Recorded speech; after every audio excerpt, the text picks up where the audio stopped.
Hello class, welcome back बच्चों। बेटा आज एक नया कंसेप्ट स्टार्ट करेंगे। आप सब सामने देख रहे हैं मेरी तरफ।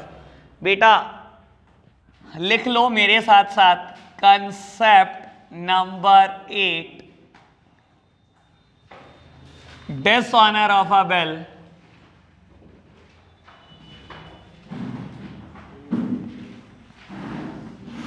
in case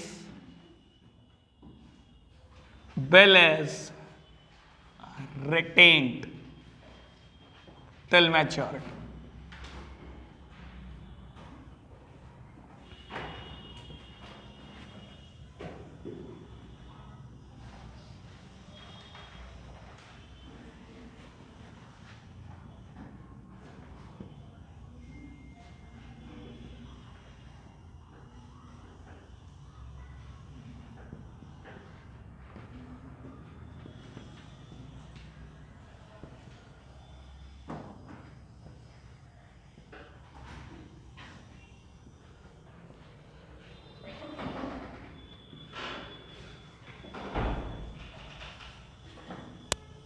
चलो जी प्यारे बच्चों, सामने देखना, पहले मेरी बात सुनना, अब कोई नहीं लिख रहा।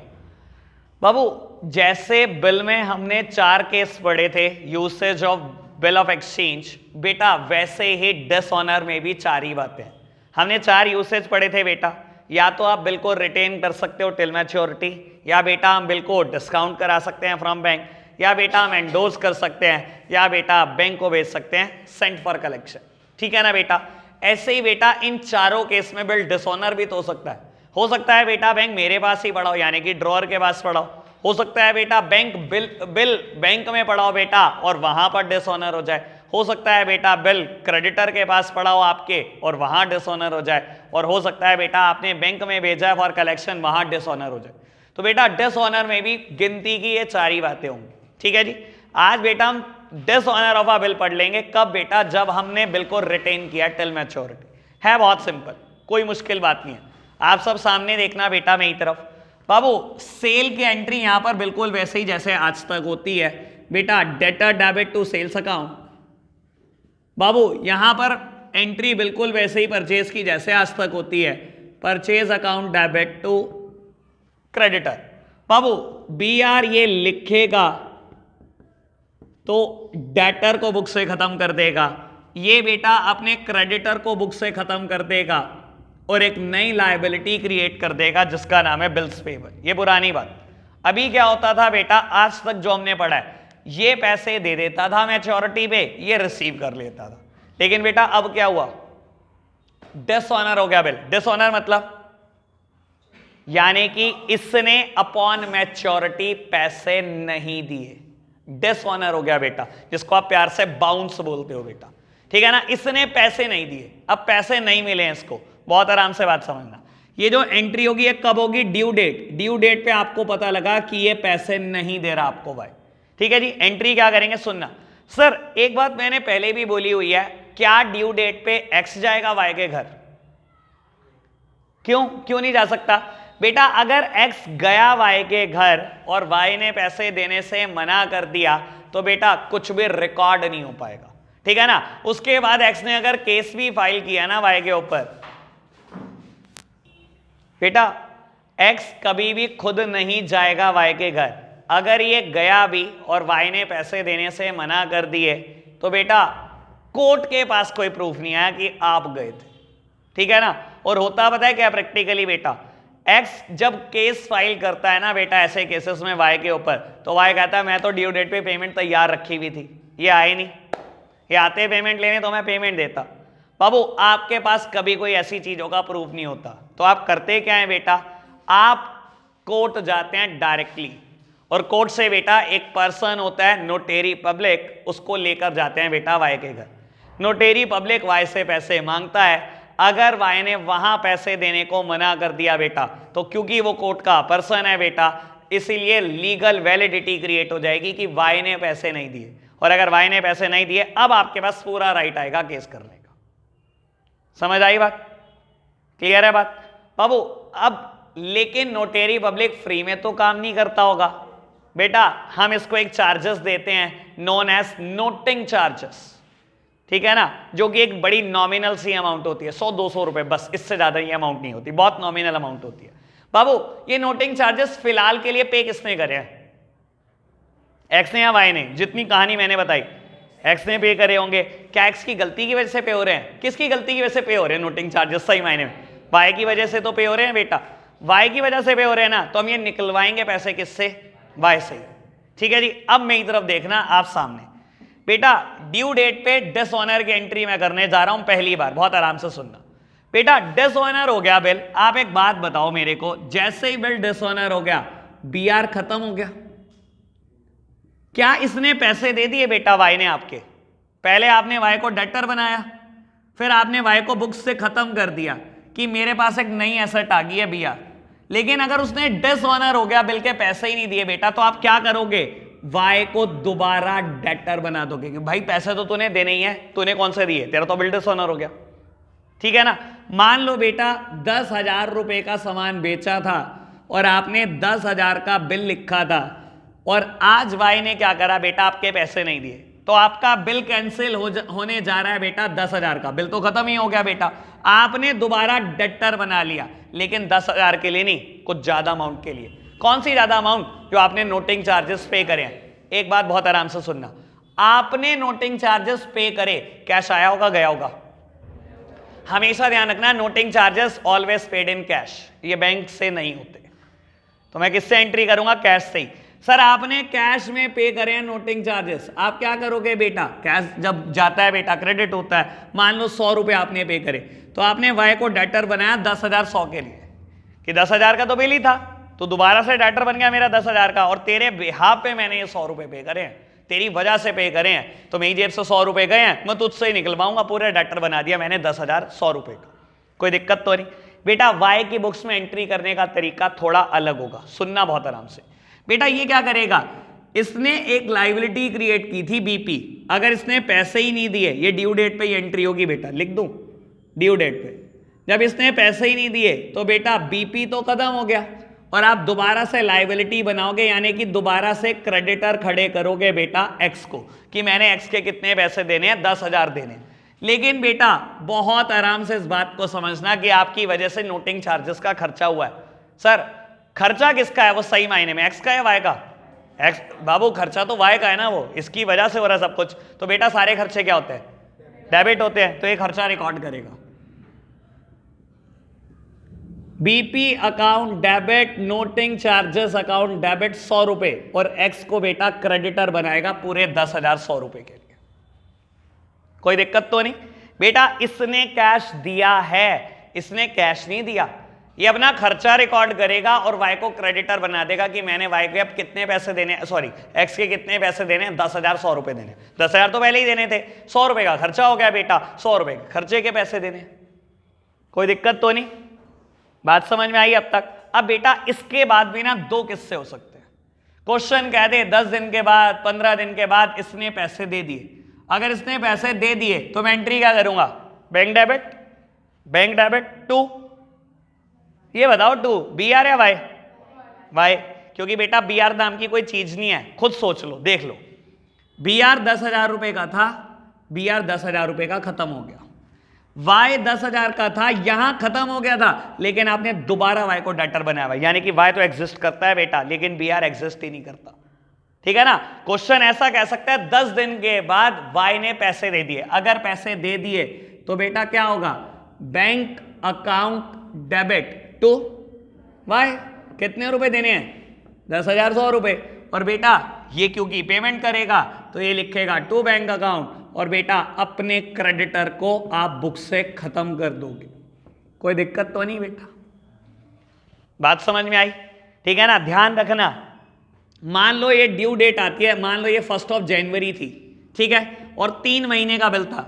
3 महीना खत्म होंगे बेटा 1 अप्रैल को, 3 दिन ग्रेस के जोड़े, यानी कि 4 अप्रैल। 4 अप्रैल को डिसऑनर की एंट्री होगी। क्वेश्चन ने कह दिया 10 दिन के बाद इसने पैसे दे दिए, तो 10 दिन कब पूरे होंगे? 14 को। बेटा अब ग्रेस डेज ना जोड़ देना। ग्रेस डेज का नियम किस पे लगता है? सिर्फ बिल पे लगता है बेटा। ठीक है ना? बिल तो खत्म ही हो गया बेटा बुक से, तो यानी कि एंट्री कब हो रही होगी बेटा? 14 अप्रैल को। कोई दिक्कत तो नहीं? बात समझ में आई बाबू? एक और किस्सा हो सकता है, मैंने कहा था ना यहां दो किस्से हो सकता है बेटा ये कैश दे दे और हो सकता है बेटा कैश ना भी दे।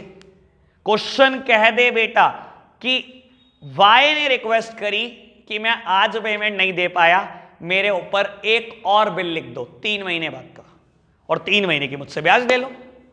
एक्स ने कहा ठीक है। बाबू यहां से डिसऑनर की एंट्री के बाद आप दोबारा बिल लिखने की एंट्री करोगे। बिल लिखने की एंट्री बतानी है, यही होती है सर। बिल लिखने की एंट्री क्या होती है? यही होती है ना। इसने बिल एक्सेप्ट कर दिया, क्या एंट्री होती है? यही एंट्री होती है, ठीक है ना। और अगर आपने ब्याज दिया है सर, इसने ब्याज रिसीव किया है, ब्याज रिसीव करने की एंट्री क्या होती है? पैसे आए होंगे, cash account debit to interest received account, और इसने पे करा है, इसके लिए खर्चा है, सारे खर्चे डेबिट होते हैं। Interest payment account debit to cash account.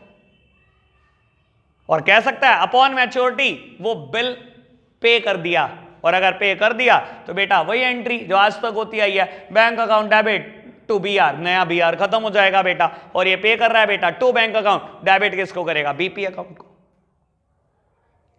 समझ में आई बात? कुछ मुश्किल नहीं है बेटा। यानी कि मैं क्या बता रहा हूं आपको, मैंने आपको डिसऑनर सिखाया, डिसऑनर के बाद 2 अलग अलग किस्से हो सकते हैं। या तो कहते बेटा कुछ दिन के बाद कैश ही दे दिए, या कहते बेटा इसने रिक्वेस्ट करी कि एक नया बिल एक्सेप्ट कर लो, मेरे ऊपर एक नया बिल लिख दो, मैं एक्सेप्ट करने को तैयार हूं, मैं अगली बार पेमेंट पक्का कर दूंगा, ब्याज ले लो मुझसे जितने दिन मैं लेट हूं। ठीक है ना, बात क्लियर? यानी कि मैंने सिखाया क्या बेटा, फिर कंसेप्ट एक नहीं हुआ, मैंने यहां पर दोनों बातें बोल दी। ये डिसऑनर के साथ साथ रिन्यूअल ऑफ बिल भी है। डिसऑनर तो हुआ ही हुआ बेटा बिल का, रिन्यू भी करना सीख लिया आपने बिल।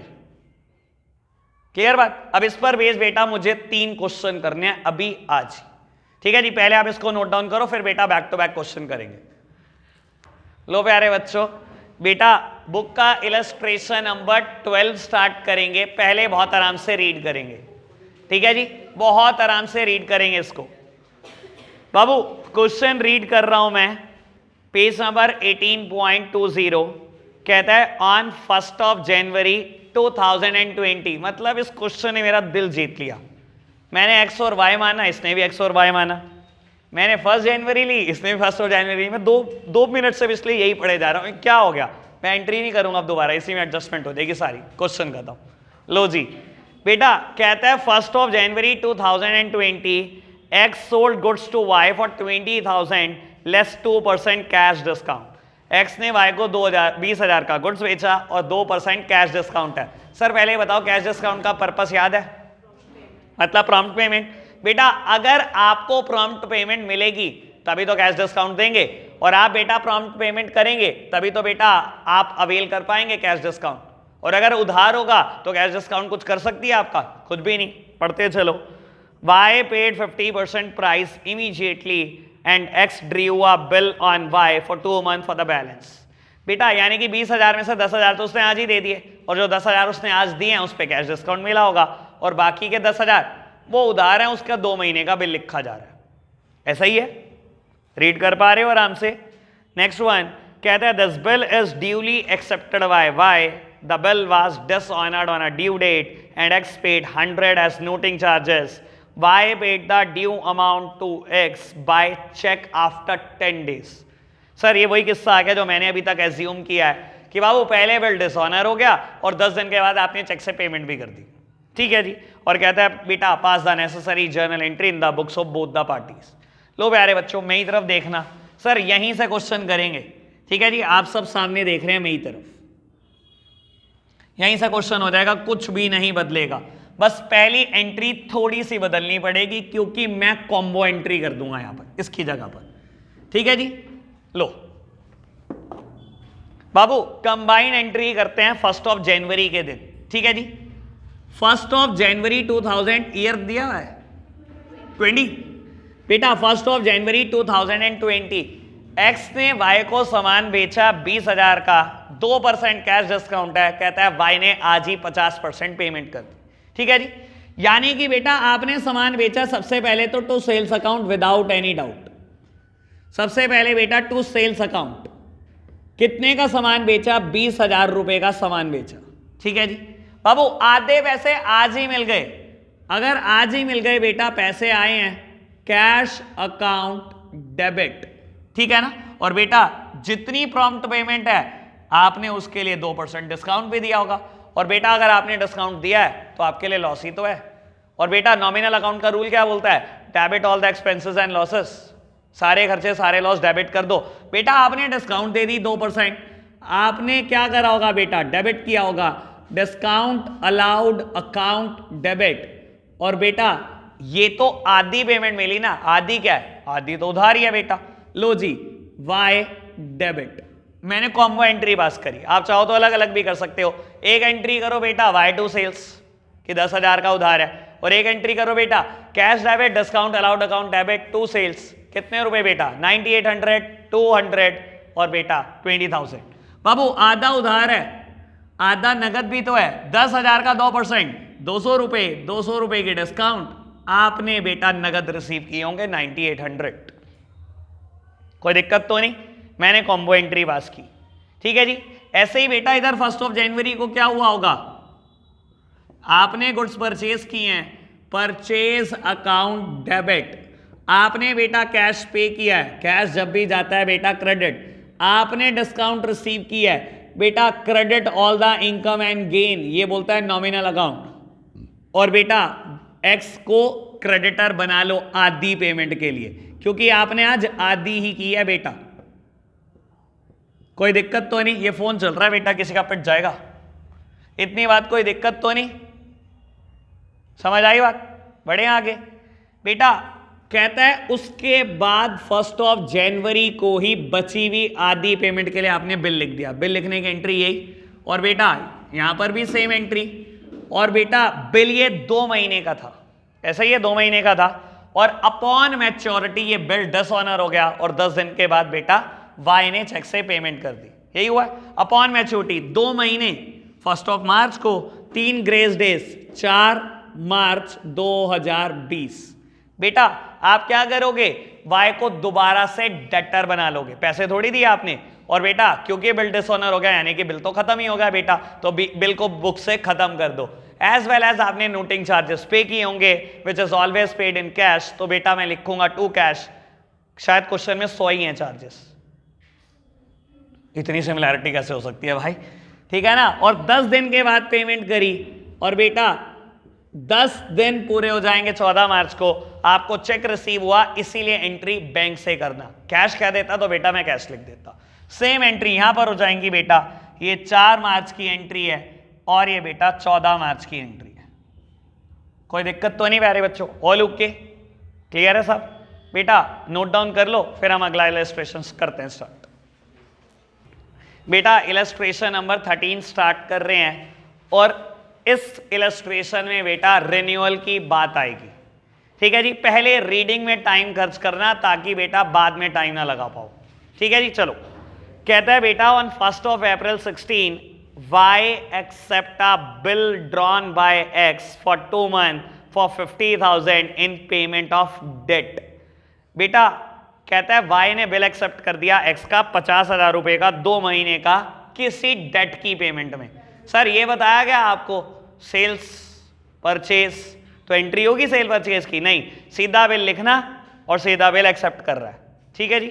और ये काम हो रहा है बेटा 1 अप्रैल को। कहता है on the due date the bill is dishonoured and X had to pay 200 as noting charges. बेटा अपॉन मैच्योरिटी क्या हो गया, बिल डिसऑनर हो गया, और एक्स ऑब्वियस बात है बेटा ड्रॉअर एक बार अपनी जेब से पे करता है, और बेटा इसके लिए वाई को डेटर बना लेता है, ठीक है जी। On 4th June 2016, Y requested X to draw a new bill for the amount due। बेटा क्या हुआ, Y ने रिक्वेस्ट कर डाली X से कि हाँ ठीक है आप एक नया बिल लिख दो ड्यू अमाउंट के लिए, और बेटा ड्यू अमाउंट ध्यान रखना 50,000 नहीं होगा, कितना होगा 50,200 रुपए होगा, क्योंकि 200 आप नोटिंग चार्जेस के भी भर चुके हो अपनी जेब से। कहता है बेटा X agreed to draw a new bill for 73 days but he charged 18% per annum interest in cash। बेटा एक्स ने का बिल तो लिख दूंगा, लेकिन पहले मुझे 73 दिन का ब्याज चाहिए, 73 दिन का बिल लिखेंगे ना, 73 दिन का ब्याज दे दो, कितना 18% पर एनम के हिसाब से, ठीक है जी। और कहता है बेटा this bill is duly met on its maturity, यानी कि बेटा फिर मैच्योरिटी पे ये मीट आउट हो गया। समझ में आया बेटा कहानी क्या है। बाबू ब्याज मिलना चाहिए कि नहीं मिलना चाहिए एक्स को? सर आपने 4 जून को पेमेंट करनी है, 4 जून को आप पेमेंट नहीं कर रहे, आप कह रहे हो 73 डेज बाद दूंगा, तो 73 डेज बाद दे रहे हो बेटा, ब्याज तो देना ही चाहिए आपको 73 डेज का। लॉजिक है कि नहीं है? क्लियर बात? करें बेटा जर्नल एंट्री। अब रह गया किस्सा जर्नल एंट्री का। एक बार मैंने वैसे क्वेश्चन ढंग से रीड कर दिया, मुझे लगता नहीं इसकी जरूरत पड़ेगी, कोई पड़ेगी तो आप बता ही दोगे। लो जी बाबू, सबसे पहले एंट्री करते हैं इन the books of drawer x, जो बेटा ड्रॉअर है इसकी बुक्स में एंट्री कर रहे हैं बेटा वाई। लो बाबू, सबसे पहली ट्रांजैक्शन 1 अप्रैल 2020 को है और बेटा सेल परचेज नहीं है, ये गलती मत करना, ठीक है ना? मैंने लिखना शुरू कर दिया, अब आप नहीं लिख रहे, कोई नहीं लिख रहा, आप आराम से समझो बेटा। सेल परचेज की गलती ना करना, क्योंकि क्वेश्चन है का वाई ने बिल एक्सेप्ट कर दिया और वाई ने एक्सेप्ट किया है तो लिखा किसने बेटा? एक्स ने लिखा है। क्या करी होगी entry? B R account debit to Y. Sir entry याद रहेगी ना? क्लियर है ना बात ये तो? और कितने रुपए का बेटा बिल? 50,000 का इन अ पेमेंट ऑफ डेट। बेटा 1 अप्रैल 2020 को ये अपने क्रेडिटर को खत्म करेगा, क्रेडिटर हमेशा क्रेडिट होते हैं यानी कि डेबिट किया होगा, और एक नई लायबिलिटी क्रिएट करेगा जिसका नाम है बिल्स पेएबल। ठीक है जी। अपॉन मैच्योरिटी बिल डिसऑनर हो गया और 200 रुपए नोटिंग चार्जेस आए। सर ये बिल 2 महीने का था, मैच्योरिटी डेट क्या निकलेगी? 2 महीने पूरे होते हैं 1 जून को, 3 दिन ग्रेस के जोड़ो यानी कि बेटा 4 जून। और एक बहुत बड़ा हिंट है 4 जून ही है डेट। कैसे? क्वेश्चन ने बेटा दी है डेट। देखो देखो क्या हुआ, 4 जून को क्या हुआ है ना, डेट है कि नहीं है? तो ये बहुत बड़ा हिंट भी है आपके लिए। ठीक है जी। 4 जून को क्या हुआ बेटा? बिल डिसऑनर हो गया। डिसऑनर की एंट्री क्या करोगे? दोबारा से डेटर क्रिएट कर दोगे। लो जी, दोबारा डेटर बनाया वाई को, बिल कैंसिल कर दोगे। बिल की तो क्या इंपॉर्टेंस, जब डिसऑनर हो गया और आपने नोटिंग चार्जेस पे करे हैं तो आपकी जेब से कैश गया होगा।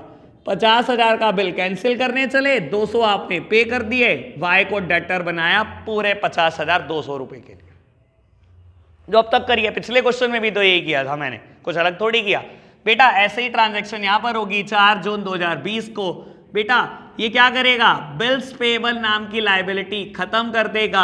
इसने खर्चे नोटिंग चार्जेस के इसके हैं बेटा, और सारे खर्चे डेबिट होते हैं। और बाबू इसने नगद कुछ भी पे नहीं करा, तो ये दोबारा से क्रेडिटर क्रिएट करेगा एक्स को पूरे 50,200 के लिए। कोई दिक्कत तो नहीं? अब से बात नहीं है बेटा, और ऑल दो बस कहने के लिए नहीं है बेटा, मेरे हिसाब से कुछ भी नया नहीं है। 4 जून 2020 वाई ने रिक्वेस्ट करी 73 डेज का बिल लिख दो नया। एक्स ने कहा लिख तो दूंगा, पहले मेरे को नगद ब्याज चाहिए। और बेटा इसने ब्याज दी होगी, इसने बेटा पे की होगी। आपको मिली है ब्याज, पैसा आया है, और पैसा जब भी आता है बेटा कैश या बैंक डेबिट, क्वेश्चन में कहा है बेटा कैश नगद है, नगद है ब्याज, cash debit to interest received account. कोई दिक्कत तो नहीं किसी को अब तक? सर कितने दिन का ब्याज? 73 डेज का। बेटा किस पे? 50,000 50,200। अब तो 50,200 देने हैं ना बेटा आपने, और आप 50,200 कब दे रहे हो? 73 दिन के बाद दे रहे हो। 50 पे ब्याज ना लगा देना, सब गलत हो जाएगा बेटा। 50 पे ब्याज लगा दे तो पैसे तो 50,200 देने हैं ना, 50,200 ही तो दे रहा है 73 दिन के बाद, तो बेटा 50,200 पे ही तो ब्याज लेंगे। 50,200 जो आपको आज देने हैं आप 73 दिन के बाद दोगे।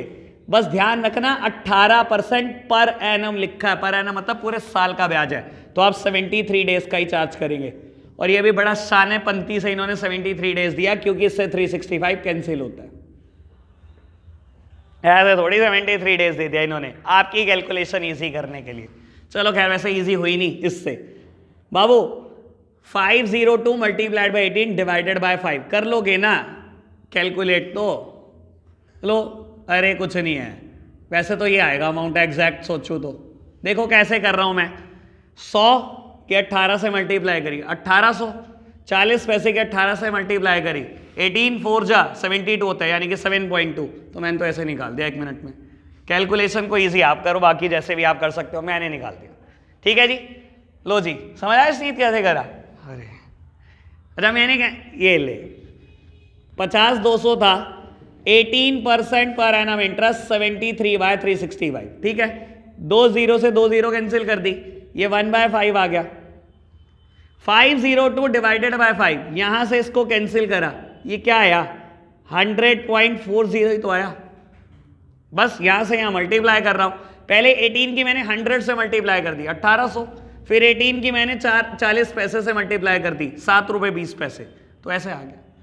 ठीक है जी। लो बाबू 4 जून को आपने इंटरेस्ट रिसीव किया तो आपने पे भी तो किया बेटा, और अगर आपने पे किया है, सॉरी आपने पे किया बेटा तो टू कैश अकाउंट, और क्योंकि आपने इंटरेस्ट पे किया सारे खर्चे डेबिट होते हैं, या तो लिख देना इंटरेस्ट पेमेंट अकाउंट डेबिट, या इंटरेस्ट भी लिख सकते हो। 20 पैसा इग्नोर भी कर देते हैं बेटा, राउंड फिगर में ही रह जाएगा क्वेश्चन, क्या जरूरत है। ठीक है जी, ऑल ओके। अभी तक किसी बात में कोई समस्या तो नहीं, बढ़े आगे बेटा। 73 डेज का बिल एक्सेप्ट हुआ, बिल एक्सेप्टेंस की डेट यही है, ये ना 73 दिन के बाद एक्सेप्ट कर रहे हो, बिल आज एक्सेप्ट हो गया बेटा, 73 डेज के बाद तो आपको पेमेंट मिल रही है। ठीक है ना। तो सर बिल लिखने की एंट्री क्या होती है, कोई पुरानी बात है बेटा, ये भी तो बिल लिखने की एंट्री थी, यही एंट्री करूंगा। BR account debit to Y, आपने वाई से 50,200 लेने हैं बेटा। आज के दिन आप बेटा बिल्स पेबल को दोबारा लायबिलिटी खड़ी कर लोगे और एक्स को क्रेडिटर की लिस्ट से हटा दोगे। 73 डेज दोबारा गिनना बेटा। बाबू 4 तारीख तो नहीं आएगी ना, याद है शुरू में ड्यू डेट समझी थी, यानी कि जून के 26 दिन, जुलाई के 31 दिन, पहले देखना कितने हो गए 57 हो गए, यानी कि 16 दिन, अगस्त के 16 दिन, 3 दिन ग्रेस के, डेट आएगी बेटा 19 अगस्त 2020। आपको पैसे मिल गए हैं बेटा, और पैसे हमेशा बिल के केस में बैंक से रिसीव होते हैं।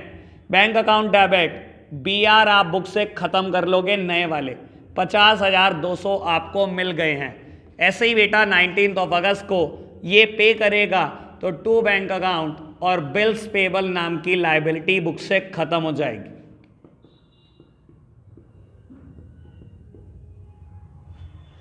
क्लियर, समझ आई? सिंपल सिंपल जर्नल एंट्री है। जिन्होंने जर्नल एंट्री में महारत हासिल कर ली ना, वो कह रहे होंगे क्या ही चल रहा है, ये क्या बिगाड़ लेगा चैप्टर उनका, कुछ नहीं। ठीक है ना बेटा, नोट डाउन करना है इसको फटाफट से बेटा। एक और केस का डिस्कशन कर रहा हूं यहीं पर, ऑल्दो नई बात मेरे हिसाब से कुछ नहीं है, बच्चे बना देते हैं बस खुद से।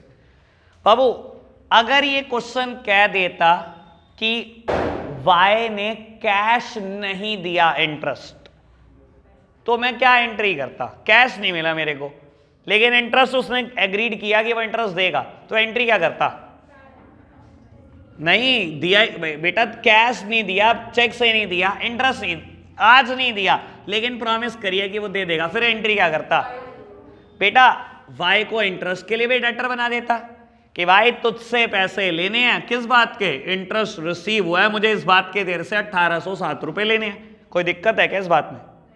ये तो मान जाओगे ना बेटा, इसमें तो कोई दिक्कत ही नहीं है, नगद नहीं दिया बेटा, उसने प्रॉमिस कर दी कि वो दे देगा। क्लियर बात? और बेटा अगर क्वेश्चन कह दे, अच्छा अब वाई टोटल डेटर कितना बन गया इन 3 एंट्री में, टोटल डेटर कितना बन गया? ओ भाई क्या है भाई, ये डेटर बना डेबिट, ये डेटर बना डेबिट, सर कितने रुपए के लिए? 52,007 के लिए डेटर बन गया। अगर क्वेश्चन ये कह दे कि वाई ने पूरा का बिल नहीं लिखवाया, कह रहा 30,000 मुझसे आज ही ले लो, फिर कैश अकाउंट डेबिट टू, बोलो भाई, cash account debit to Y, Y को मैं क्या करूंगा 30,000 से कम कर लूंगा, लेकिन ध्यान रखना ऐसे केस में इंटरेस्ट पेमेंट बदल जाएगी। जब उसने 30,000 आज ही दे दिए बेटा, क्या उसने कहा कि मैं 3 महीने के बाद दूंगा, नया बिल लिख दो? सर एक इंसान से आपने 50,000 रुपए लेने हैं, ड्यू डेट पे वो दे नहीं पाया, बिल डिसऑनर हो गया, लेकिन उसने कह दिया कि पार्ट पेमेंट मुझसे आज ही ले लो, 30,000 मुझसे आज ही ले लो, बचे हुए के लिए मैं ब्याज दे दूंगा। तो बचे हुए पे तो ब्याज लगाओगे आप, और कह दे बेटा कि बचे हुए अमाउंट के लिए बिल लिखा, तो बाबू 30,000 रिसीव करने की एंट्री कर दोगे, cash account debit to Y, बचे हुए 22,007 रुपए, उसके लिए बिल लिख दो। बिल लिखने की एंट्री क्या होती है, BR टू वाई, और बेटा कहता है अपॉन मैच्योरिटी इसके पैसे दे दिए, तो बैंक टू BR, खत्म। सर कोई नई बात करी मैंने? बस क्या होगा बेटा, किसी किसी क्वेश्चन में ये कह सकता है ब्याज आज नहीं दी, तो नहीं दी तो क्या हो गया बेटा, डेटर बना लो, इंटरेस्ट इनकम बुक कर दो। कह सकता है पार्ट पेमेंट आज दे दी और पार्ट पेमेंट के लिए रिक्वेस्ट करी कि नया बिल लिख दो, तो जो पार्ट पेमेंट लोगे ब्याज उस पे चार्ज मत करना। बी वेरी इंश्योर बेटा, ब्याज किस पे चार्ज होगी, जो पेमेंट आप लेट कर रहे हो। अगर आप आज ही दे रहे हो बेटा, फिर लेट कहां हो रही है वो। क्लियर है ना बात बाबू। सेम क्वेश्चन जो मैंने बात बोली है, इलस्ट्रेशन नंबर 14 है। आप इलस्ट्रेशन नंबर 14, क्वेश्चन नंबर 12 और 13 ये करके आएंगे। और बेटा बहुत सारी छुट्टियां हैं आपकी, कल से लेकर 9 तक, ठीक है जी। कल से लेकर 9 तक छुट्टियां हैं, हम मिलेंगे 10 को बेटा। इतना तो होमवर्क होना ही चाहिए, एक बार रिकॉल करके आना चैप्टर जब आओगे, ठीक है ना। आज के लिए हम इतना ही रखते हैं बच्चों, बाय बाय।